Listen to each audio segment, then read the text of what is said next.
শনিবার ভোর থেকে কিয়েভে ড্রোন ও ব্যালিস্টিক ক্ষেপণাস্ত্র হামলা চালায় রাশিয়া। ইউক্রেনের কর্তৃপক্ষ জানায় এতে বেশ কয়েকজন হতাহত হন। আহতদের মধ্যে শিশুও রয়েছে। রাজধানীতে বিমান হামলার সতর্কতা জারি ছিল প্রায় 10 ঘন্টা।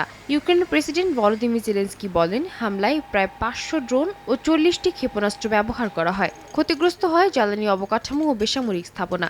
বিদ্যুৎ কোম্পানি ডিটিইকে তথ্য অনুযায়ী কিয়েভ ও আশেপাশে 10 লাখের বেশি ঘর বিদ্যুৎহীন হয়ে পড়ে। রাজধানীর প্রায় 1/3 এলাকায় তাপ সরবরাহ বন্ধ হয়ে যায়। যুক্তরাষ্ট্রের প্রেসিডেন্ট ডোনাল্ড ট্রাম্পের সঙ্গে ইউক্রেনীয় প্রেসিডেন্ট ভলোদিমির জেলেনস্কির রোববারের বৈঠকে ঠিক আগে এই হামলা চালানো হয়। বৈঠকে নিরাপত্তা নিশ্চয়তা ও ভবিষ্যৎ ভূখণ্ড নিয়ন্ত্রণ নিয়ে আলোচনা হওয়ার কথা রয়েছে।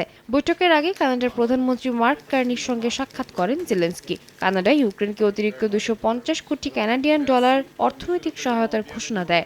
ইউরোপীয় ইউনিয়ন ও ন্যাটো নেতারা যৌথভাবে ইউক্রেনের সার্বভৌমত্বের পক্ষে অবস্থান পুনর্ব্যক্ত করেন। রাশিয়ার প্রতিরক্ষা মন্ত্রণালয় জানায়, তারা ইউক্রেনের জ্বালানি ও সামরিক অবকাঠামো লক্ষ্য করে হামলা চালিয়েছে। এদিকে রাশিয়ার প্রেসিডেন্ট ভ্লাদিমির পুতিন বলেন, কিয়েভ শান্তিপূর্ণ সমাধানে আগ্রহী নয়। অন্যদিকে জেলেনস্কি বলেন, হামলা প্রমাণ করে রাশিয়া যুদ্ধ চালিয়ে যেতে চায়। সাদিয়া তাসনিম, সময় সংবাদ।